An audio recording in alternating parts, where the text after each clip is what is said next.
Mama yake Priska ambaye ni mama mkwe wake Juma Jux basi ameweza kurudisha mashambulizi kwake Mange Kimambi, kwa sababu siku ya jana Mange Kimambi alimwambia wazi Priska kwamba wapendwa wako zako wa Kitanzania wanakupenda. Unaonekana kama ni msichana mtulivu sana. Tumekukaribisha nchini mwetu kwa upendo mkubwa, lakini kwa sasa Tanzania iko kwenye mapambano makubwa ya kihistoria. Tunapigana haki zetu. Tunahitaji watu wetu waelekeze umakini wao kwenye mapambano haya. Kwa hiyo hatutaki wewe na Jux kutupotosha na maudhui yasiyokuwa na maana ambayo serikali inataka mposti ili kutotoa kwenye mwelekeo.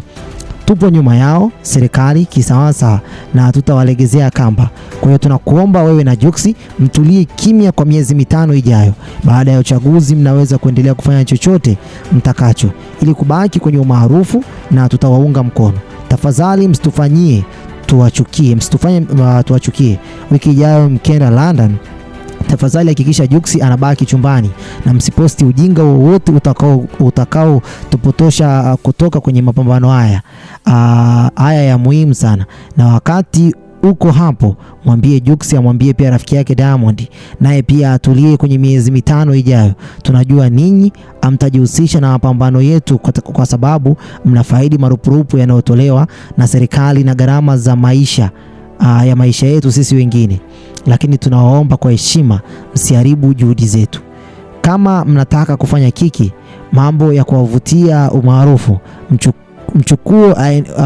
mchukue aende naye Nigeria mkafanye huko.